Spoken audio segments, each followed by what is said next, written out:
Now that we've looked at a couple of ways of finding the equation of a linear line, let's talk about some of the important features and how you would interpret those in context of the problem.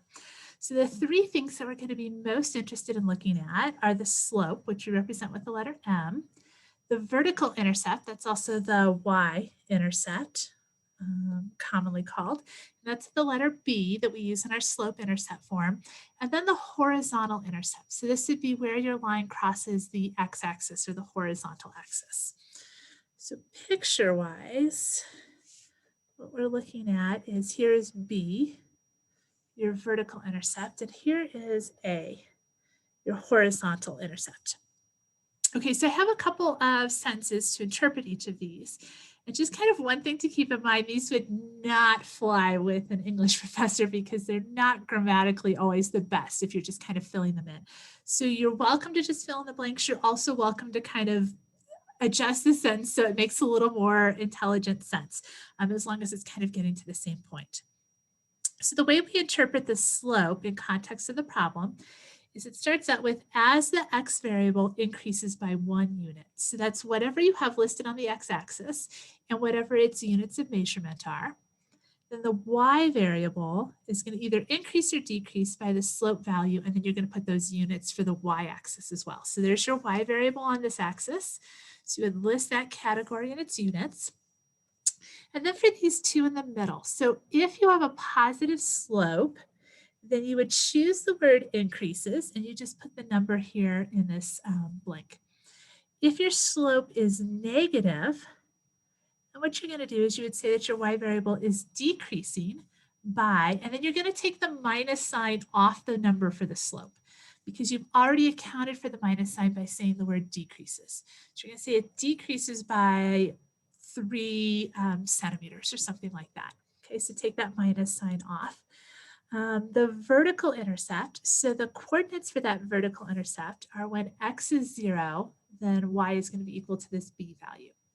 So our sentence will be when the x variable is 0 units, so whatever's on our x-axis and its units, the y variable is, and then you'll put the value of the intercept in there and then its units. And then similarly with the horizontal intercept, the coordinates for that are a comma 0. So the y value is 0 here. And so we would start off by saying when the y variable is 0 units, so whatever we've put on this axis and its units, the x variable is, and we'll put the intercept value here and then list its units. So let's look at an example of this because I think it'll make a lot more sense in context.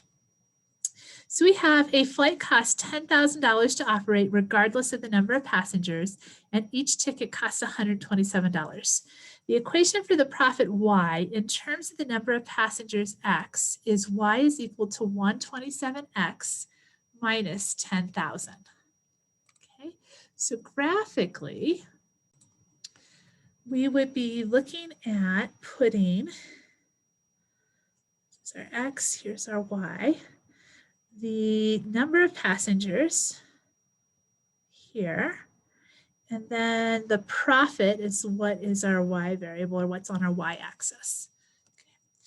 So interpreting the slope in context, so first we need to identify the value of the slope, and the slope is always the number that's attached to the x or attached to your independent variable. So our slope here is 127. And our sentence is going to be as the x variable increases by 1 unit. So as the number of passengers increases by 1,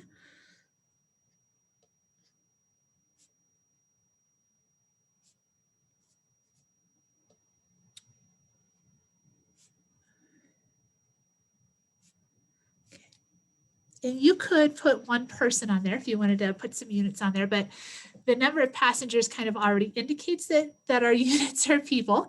But so I would take that without a units because it does make sense there.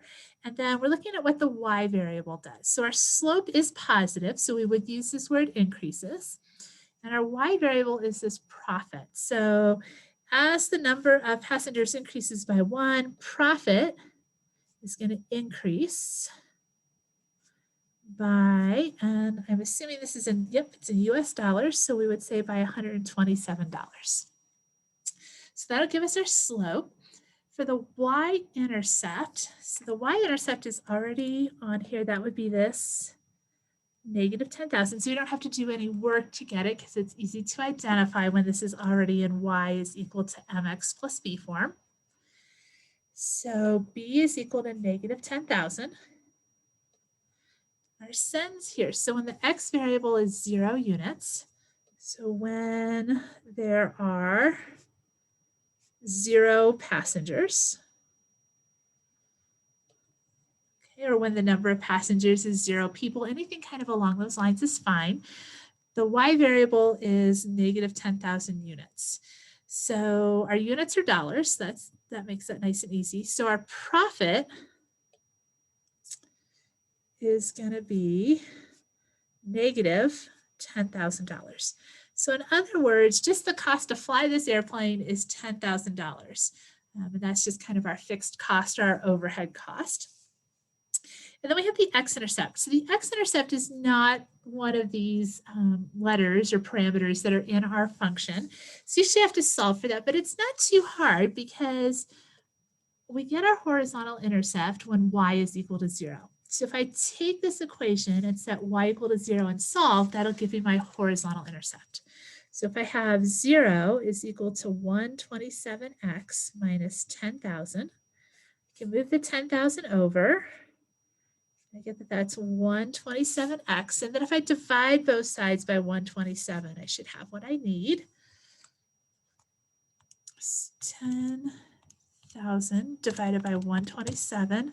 It's about 78.7 or about 78, 79. Okay, so now we have the value of our intercept, which is good because we need that to fill in our sentence.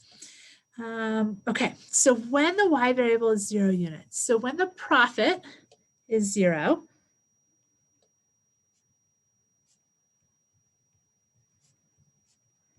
okay, we have, let's see, we're gonna have to round up because I don't think you can have pieces of passengers. So the x variable is 79, so we would have 79 passengers there. There are approximately 79 passengers. You could also say something to the effect of the break-even point is at 79 passengers. I would take that as well. So kind of anything along those lines, as long as you're getting at our break-even or our 0 point or our profit is 0, requires that we have at least 79 people on the plane. All right,